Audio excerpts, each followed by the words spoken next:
La luz de la tarde era miel derramada sobre los vitrales de la vieja iglesia de San Judas Tadeo.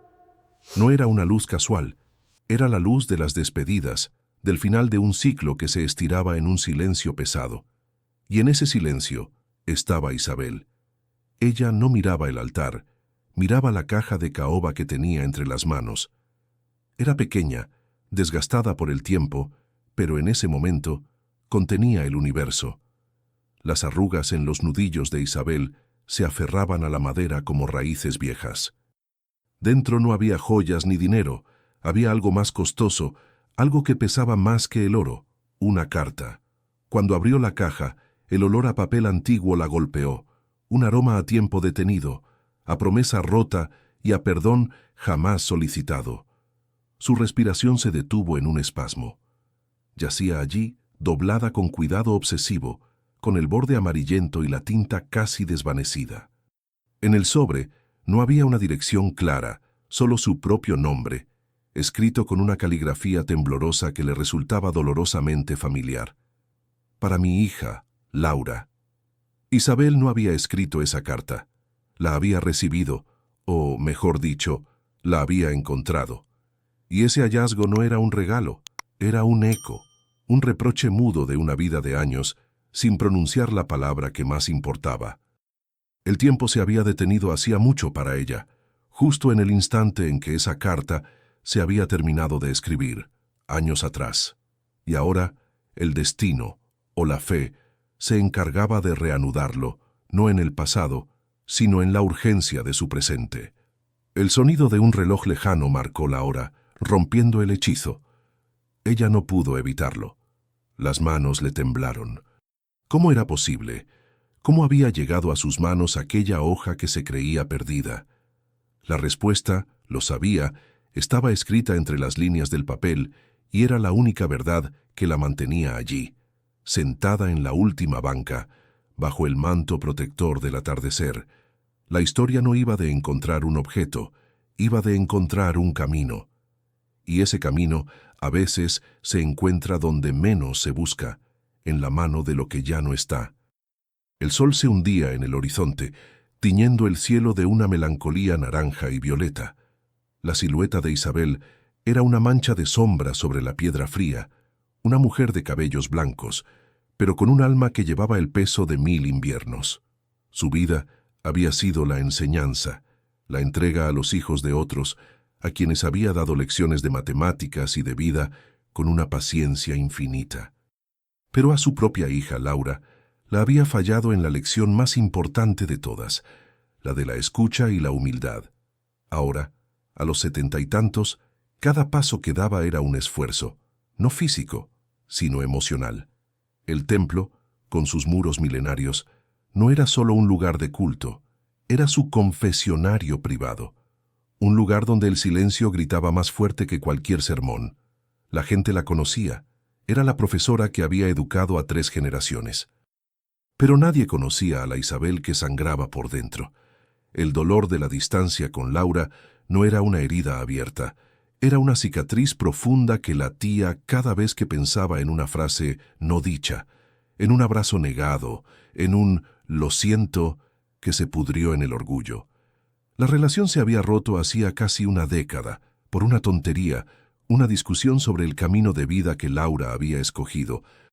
Una discusión tan pequeña que, vista desde la distancia del tiempo, parecía ridícula, una excusa patética para un silencio que se volvió mortal.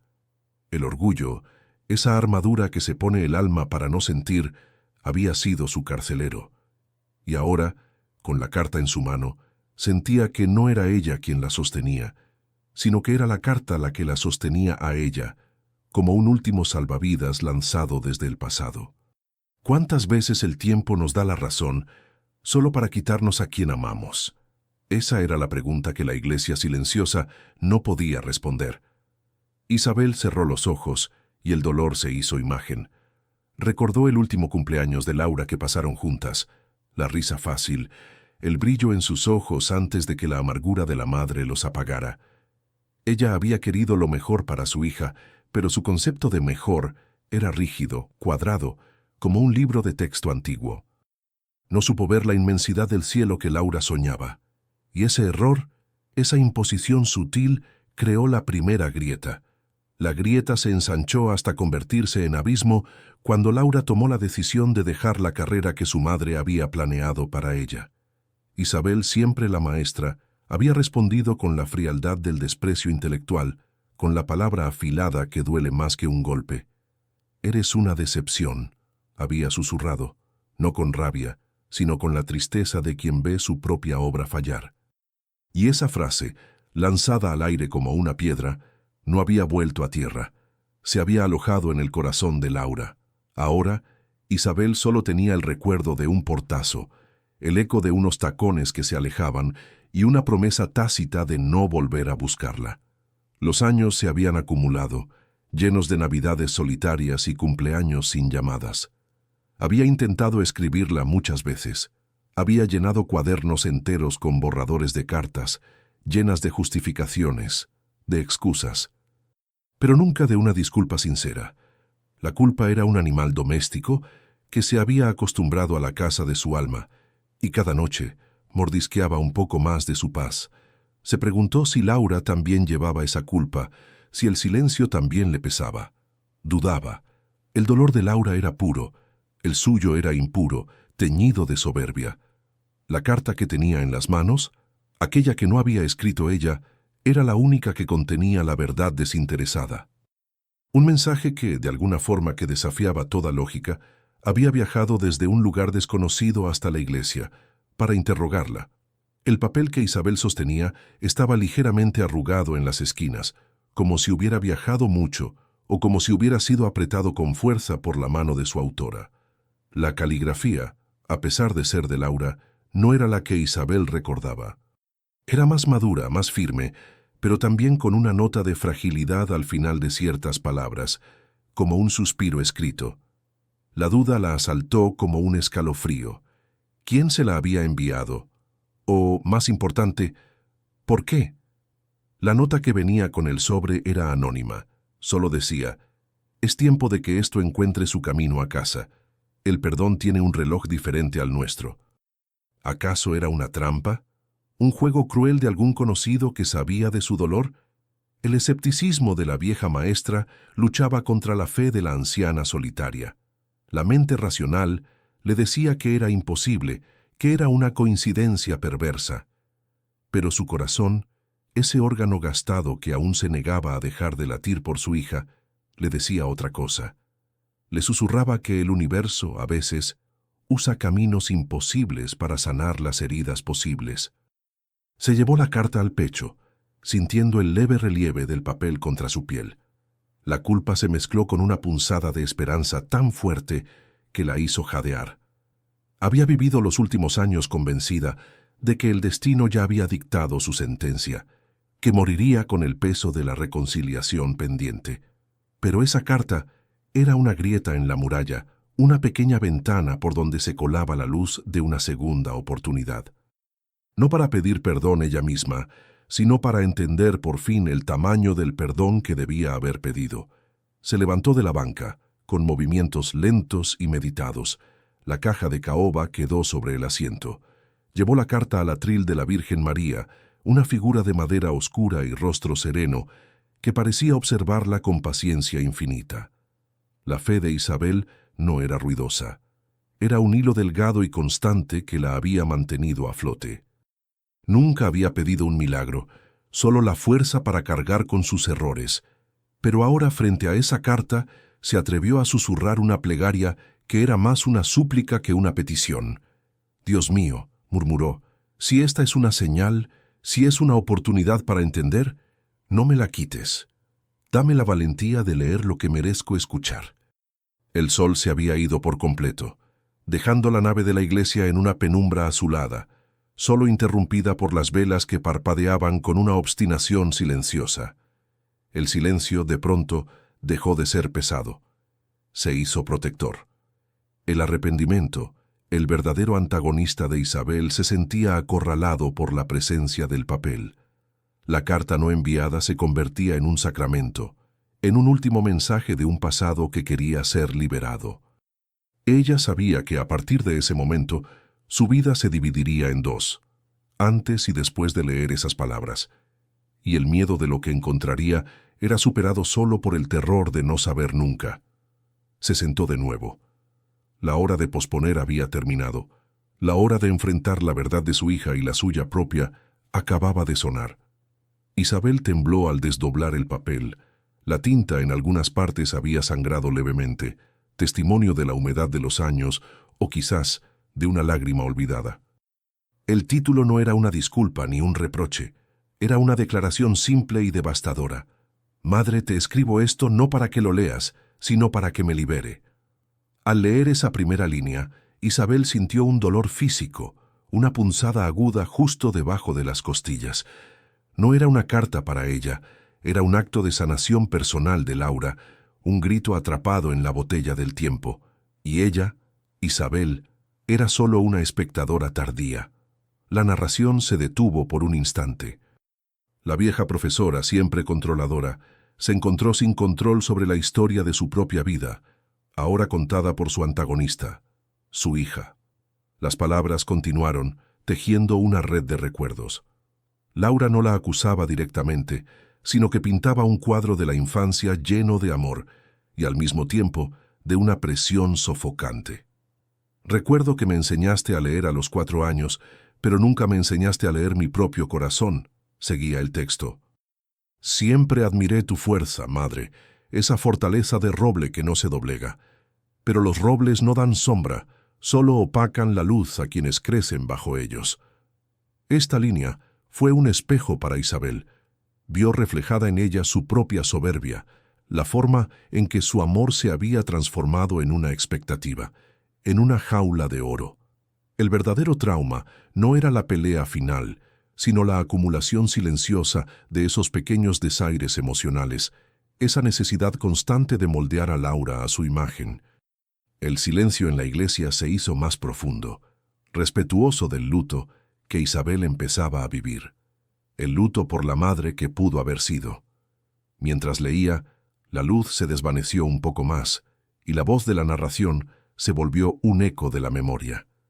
La carta relataba el momento exacto en que la distancia se hizo palpable, no cuando Laura se fue, sino mucho antes, en la adolescencia.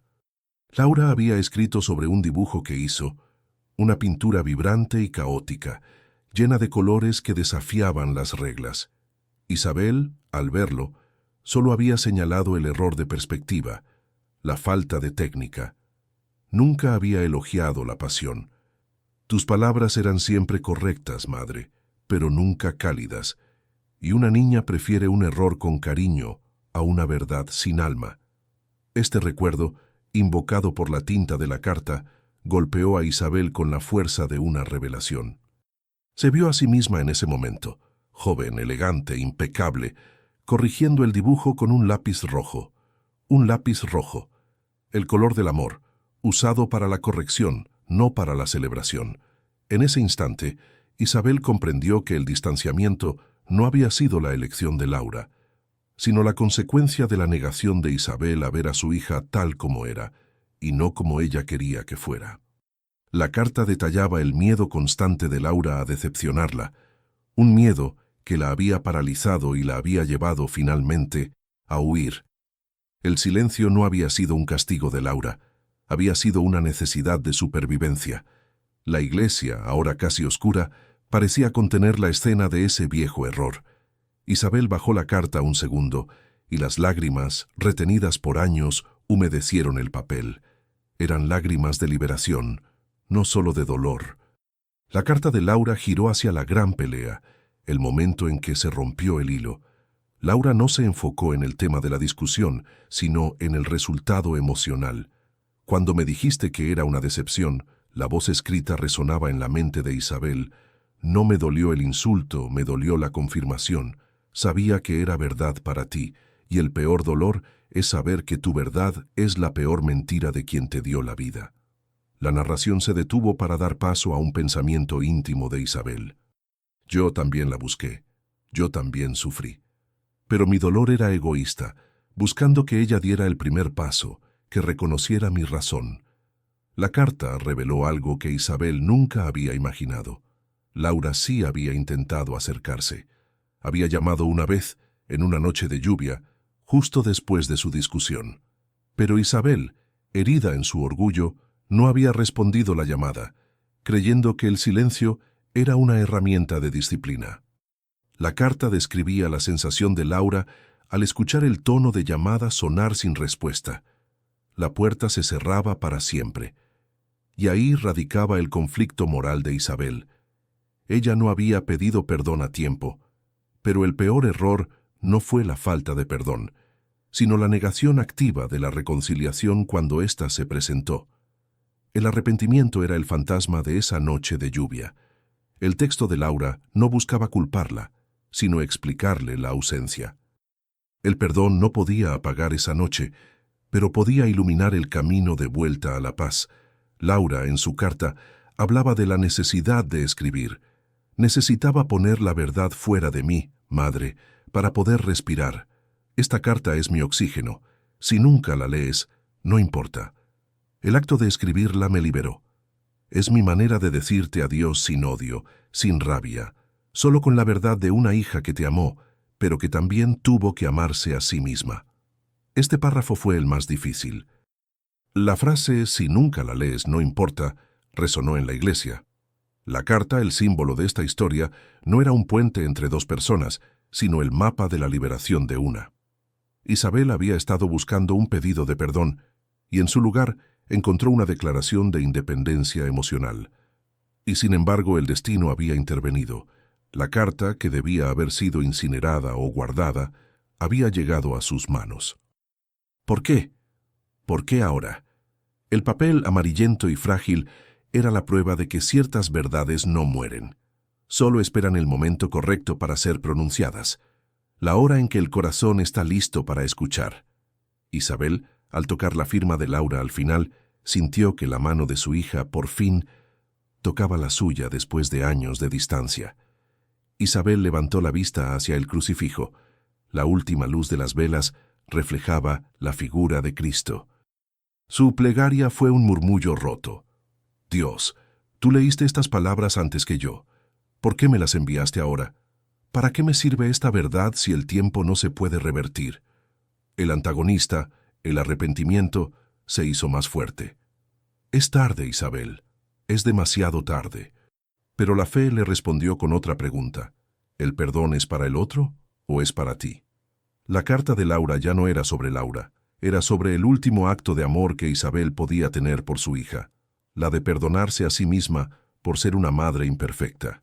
La redención no venía en la forma de una reunión, sino en la forma de una comprensión profunda.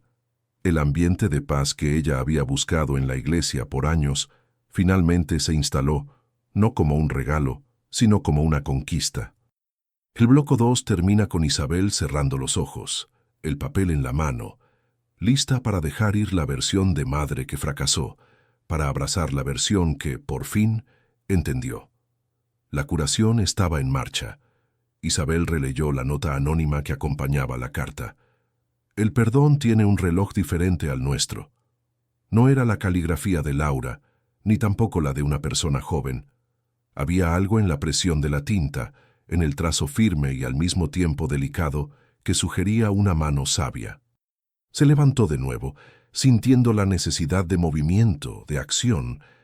La carta había cumplido su propósito de herirla y purificarla, pero ahora debía revelar su misterio.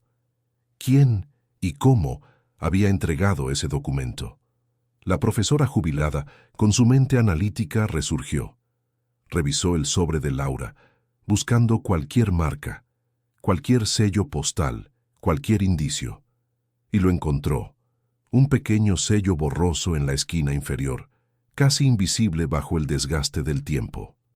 No era un matasellos de la ciudad, sino un emblema, un logo de una pequeña iglesia o congregación de algún pueblo costero a cientos de kilómetros.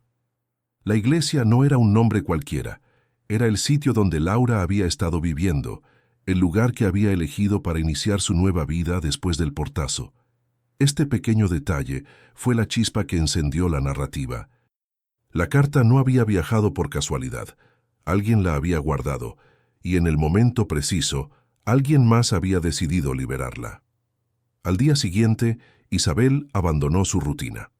Dejó la seguridad de su casa y fue al único lugar donde el destino de Laura podría estar conectado: la parroquia de San Judas Tadeo. No buscó al sacerdote, sino a Elías, el sacristán. Elías era un hombre anciano, de mirada profunda y un silencio que parecía almacenar todas las verdades de la pequeña comunidad. Él conocía a Isabel, no solo como la profesora, sino como la mujer que venía a llorar sus silencios. Isabel, sin rodeos, le mostró la carta y el emblema. «Elías», dijo su voz, firme por primera vez en años, «debes saber algo. ¿Quién de nuestra congregación tiene conexión con ese lugar?» El sacristán tomó la carta, sus dedos ásperos y manchados por la cera de las velas. Su mirada no se enfocó en el texto, sino en Isabel. No juzgó, solo observó la transformación. Elías el discreto se convirtió en la llave del destino. Él no tenía la respuesta inmediata, pero sabía dónde buscar. Murmuró un nombre, el de una hermana de la caridad que viajaba regularmente a esas comunidades costeras para ayudar. Hay caminos que solo se revelan cuando la intención es pura, Isabel. Tu hija te escribió para sanarse a sí misma. Quien te la envió lo hizo para sanarte a ti. Sus palabras fueron una profecía. La monja, Sor Ángela, estaba de regreso en la ciudad. Isabel la encontró en el convento, un lugar de paz total. Al mostrarle el emblema, el rostro de la hermana se iluminó con una tristeza suave. Sí, ella conocía ese lugar. Y sí, conocía a Laura.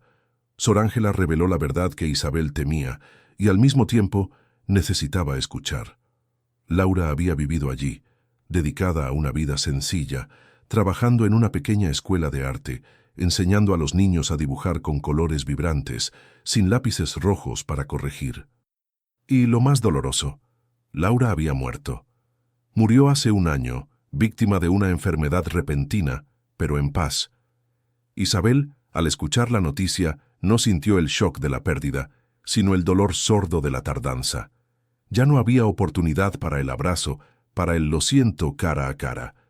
La carta se había demorado demasiado.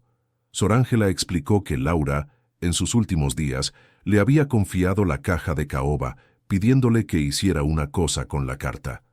«Dásela a mi madre si ella la busca. Si no pregunta, quémala. No quiero que sea un reproche, sino una posibilidad». Isabel se quedó en silencio, absorbiendo la verdad. Laura había muerto en el exilio autoimpuesto, pero no sin amor ni perdón. La carta, el testamento emocional, había sido entregada por una condición: la búsqueda activa de Isabel. Ella, con su reciente y desesperada búsqueda de la verdad en la iglesia, había cumplido la condición. Por eso, y solo por eso, la carta había llegado. La monja se convirtió en un personaje secundario que validó la fe de Isabel. El perdón de Laura ya había sido dado. El acto de escribirla fue su liberación. Ahora, el único perdón pendiente era el de Isabel a sí misma. Ella tenía dos caminos: quedarse anclada en el dolor de la pérdida, o transformar ese dolor en acción. Y eligió la acción. Miró la carta, ya no como un peso, sino como una antorcha. Decidió volver a la iglesia, no para lamentarse, sino para realizar un acto simbólico de transformación. El fuego de su arrepentimiento debía convertirse en la luz de la redención. Esa noche, Isabel regresó a San Judas Tadeo. Llevaba en sus manos la caja de caoba, vacía, excepto por la carta. Elías, el sacristán, estaba cerrando. No dijo una palabra, solo le entregó una vela larga y blanca, la misma que se usa para los bautismos. Un símbolo, de nuevo comienzo. Isabel se acercó a la zona de las velas, donde la Virgen María sonreía en la penumbra. Con calma inusual, releyó la última línea de la carta. Solo con la verdad de una hija que te amó, pero que también tuvo que amarse a sí misma. Comprendió que el amor de Laura no se había extinguido, solo se había transformado. Y ese amor, aún en la muerte, era el motor de su propia curación. Se arrodilló, colocando la caja junto a las velas. La luz temblorosa de la llama iluminó las arrugas de su rostro que ahora no eran de dolor, sino de una comprensión profunda. El ambiente se tornó más espiritual. La atmósfera de paz estaba completa, preparando el alma para el acto de liberación. No hay amor más grande que el que te permite dejar ir lo que amas para que puedas ser feliz, incluso si esa felicidad ocurre en tu ausencia. Isabel no quemó la carta. En lugar de eso, la dobló con la misma delicadeza obsesiva con la que la había encontrado y la colocó de nuevo en la caja de caoba. Pero antes, tomó la vela de bautismo que le dio Elías y con la punta de una cerilla encendida, quemó la nota anónima de Sor Ángela. La pequeña nota, el mensajero, se convirtió en ceniza, simbolizando que el tiempo de la búsqueda había terminado. El secreto del destino ya había sido revelado. La caja ahora no contenía un reproche, sino una reliquia, la prueba tangible de que el perdón de su hija existió y que su propia fe había sido recompensada. La primera revelación de Isabel fue simple, pero transformadora. Laura no la había perdonado a ella. Laura se había perdonado a sí misma, y al hacer eso, le había mostrado a Isabel el único camino hacia su propia paz interior: dejar de ser la jueza de sí misma. El camino de vuelta no era para encontrar a su hija, sino para encontrarse a sí misma en el espejo de la fe. Isabel se arrodilló frente a la figura de la Virgen. La caja de caoba, con la carta de Laura en su interior, estaba abierta a sus pies. Elías, el sacristán, se había ido. Estaba sola, y en esa soledad se sintió obligada a hablar, no a Dios ni a la Virgen, sino a la propia carta, a la ausencia de su hija. Era su confesión final, el confrontamiento con el único antagonista que realmente le importaba, su propio arrepentimiento. «Te fallé, hija», susurró, y su voz era la de una niña asustada, no la de la profesora imponente. «Mi amor fue una carga, mi orgullo, un muro. No te busqué porque temía que me dijeras la verdad que tu carta por fin me ha gritado». Las lágrimas no fueron un río, sino gotas lentas, pesadas, marcando el ritmo de su dolor. Ella no estaba pidiendo perdón a Laura, estaba pidiendo la capacidad de aceptar que ese perdón ya no era necesario para Laura, sino exclusivamente para ella. El clímax no es un diálogo, es un monólogo de dolor y aceptación. Recordó de repente una frase que Laura había escrito: «Solo cuando te atrevas a ser imperfecta, podrás ser libre». Isabel tomó la carta y la llevó a su rostro, sintiendo el aroma del papel antiguo, el olor del tiempo perdido. Entendió que el verdadero arrepentimiento no es la tristeza por el error, sino el cambio de dirección. Ella había vivido queriendo cambiar el pasado. Ahora debía usar esa verdad para cambiar su futuro. Se levantó y caminó lentamente hacia el púlpito, el lugar desde donde el sacerdote impartía la palabra. En su mente, sintió que subía a ese lugar no para enseñar, sino para confesar, y su confesión fue un acto de renuncia. Renunció a la imagen de madre perfecta, renunció a la necesidad de tener razón, renunció al control. Este sacrificio emocional fue la catarsis. Su alma se desgarró, pero al mismo tiempo se sintió ligera. De pie, frente a la nave vacía, cerró los ojos y sintió la presencia de algo mucho más grande que la culpa. Era la fe, la certeza de que su hija había muerto en paz. El silencio de la iglesia, en lugar de ser opresivo, se convirtió en un abrazo. La liberación no vino de una voz celestial, sino de una verdad interna. «Laura, mi amor te llegó, sé que lo hizo, y mi perdón también te encuentra, donde quiera que estés». Al decir estas palabras, Isabel no estaba liberando a su hija, estaba liberándose a sí misma de la obligación de un reencuentro imposible. El dolor no desapareció, sino que se transformó en una nostalgia tierna. La fe, en su forma más pura, es creer en un plan mayor. Y el plan de Dios, pensó Isabel, había sido usar la muerte de Laura y esa carta para salvar la vida restante de su madre. La fe no le devolvió a su hija, pero le devolvió su paz. Isabel regresó a su banca. Tomó la caja y con un movimiento que era más instinto que conciencia, extrajo la carta. La puso de nuevo en el sobre y luego, por primera vez, tomó la caja con ambas manos y la abrazó. No era la madera que abrazaba, era el espíritu de su hija. Era el abrazo que nunca se dieron en vida, el lo siento que nunca se dijeron en persona. En ese momento, la vieja iglesia al atardecer se convirtió en el escenario de la reconciliación. Un abrazo que desafió la distancia, el tiempo y la muerte. Un abrazo silencioso, pero lleno de la elocuencia de los corazones que, finalmente, se entienden. Este es el pico emocional, el momento en que el público debe sentir las lágrimas y la comprensión de que el amor es más fuerte que el orgullo. Isabel se secó las lágrimas. Ya no eran de tristeza, sino de limpieza. Se dio cuenta de que la carta de Laura no era un acto de condena, sino el acto de amor más grande que pudo haberle dado. Al escribirla para sí misma, Laura le había enseñado a Isabel la autocompasión. Si Laura, la víctima del error, podía perdonarse a sí misma, Isabel, la autora del error, también debía hacerlo.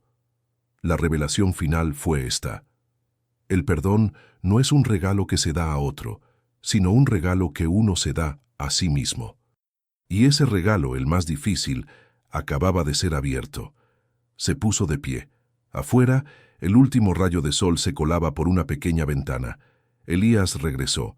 Vio a Isabel, no de espaldas, sino de frente, y vio algo diferente en sus ojos, una paz profunda. Ella sonrió, una sonrisa cansada pero genuina. Elías, dijo, y su voz era clara, el perdón ya no es una deuda, es un camino. La catarsis estaba completa, y el camino para el renacimiento estaba abierto. La mañana siguiente llegó para Isabel como un lienzo en blanco. Por primera vez en muchos años, no se despertó con el peso de la culpa anclado a su estómago, sino con una ligereza inusual, una paz que se sentía ajena, pero bienvenida. El sol, entrando por su ventana, no era el sol de la tarde que la había visto sufrir en la iglesia. Era una luz nueva, la luz del comienzo. La caja de caoba, con la carta de Laura dentro, estaba sobre su mesa de noche. Ya no era un objeto de dolor, sino el ancla de su redención. Al tocarla no sintió la frialdad del pasado, sino el calor de una presencia inmaterial. Las cosas que el destino te arrebata, a veces, regresan transformadas en lecciones. La Isabel que se levantó no era una mujer que había perdido a su hija. Era una mujer que había encontrado la verdad de su amor. El dolor permanecía, claro, pero era un dolor limpio, sin la toxicidad del arrepentimiento que corroe el alma. Isabel reanudó su vida, pero con un cambio sutil en el gesto y en la mirada. Su forma de interactuar con el mundo había cambiado. Si antes era rígida y controladora, ahora era paciente y receptiva. Vio a una antigua colega que se quejaba de la rebeldía de su nieto y en lugar de ofrecer un consejo de maestra, ofreció una palabra de comprensión. A veces, la mejor lección que podemos dar es la de callar, querida, y escuchar la música que el otro quiere crear, aunque no sea la nuestra. Este nuevo camino no era solo teórico, se convirtió en acción. Decidió que la caja de caoba, el último regalo de su hija, no podía quedarse guardada en un armario. La llevó al centro de su biblioteca, rodeada de los libros que ella había usado para enseñar. La colocó allí como un recordatorio silencioso de que el conocimiento sin corazón es estéril. Una semana después, Isabel regresó al convento de Sor Ángela, no para preguntar, sino para agradecer. Sor Ángela, con su habitual serenidad, le reveló un último detalle. Laura no solo le había dado la caja, sino que había dejado una pequeña nota final para la monja. La nota decía, «Dile a mi madre, si llegamos a hablar de esto, que no tenga miedo al camino de vuelta. El camino siempre ha estado ahí, solo que a veces Dios nos tapa los ojos para que aprendamos a caminar con el corazón». Esta frase fue la confirmación. La traducción en la fe de todo el drama. Dios había permitido el silencio, la pérdida y la tardanza para que Isabel aprendiera, no a usar la lógica, sino a usar la fe. La carta que nunca entregó se había convertido en un milagro silencioso. El mensaje de Laura llegó, no por el correo, sino por el destino orquestado por una fe superior. El camino de vuelta no era para Laura, era para Isabel, y ya había sido iluminado. Isabel se sentó una última vez en la banca de la iglesia, al atardecer. La escena se repitió, pero la emoción era opuesta. Ya no había agonía, sino gratitud. Miró el altar, y una sensación de paz completa la inundó. La vida no le había devuelto lo que perdió, la presencia de su hija, pero le había enseñado a amar lo que aún tenía, la memoria, la verdad y la posibilidad de perdonar. Comprendió que el dolor era solo el precio de la transformación, la materia prima para la cura. El arrepentimiento ya no era un peso, era una oración. El milagro de la carta no fue que llegara a sus manos, sino que la obligara a leer la verdad de su propio corazón.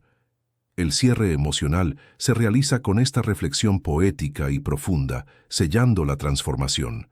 Y así, la historia de Isabel nos enseña que el perdón no se pide al otro, se construye dentro de uno, que el amor de Dios a veces usa los caminos más dolorosos, los silencios más largos, para hacernos llegar el mensaje de la paz. Que una carta que nunca se entrega puede ser leída por un poder superior para sanar dos almas a la vez. No podemos borrar el pasado, pero podemos iluminar el camino de vuelta a la esperanza. Cuéntame en los comentarios, ¿alguna vez el destino te ha dado una segunda oportunidad para entender una verdad que creías perdida? ¿Qué acto de amor crees que Dios orquestó para ti? Escribe un sí si sentiste que esta historia tocó tu alma. Esta no es solo una historia de pérdida, es una historia de redención y fe. Si esta narración te ha dejado una luz de esperanza en el alma, por favor, compártela. Suscríbete al canal y activa la campanita, porque aquí, en Historias y Relatos que Emocionan, las historias no solo se cuentan, se sienten.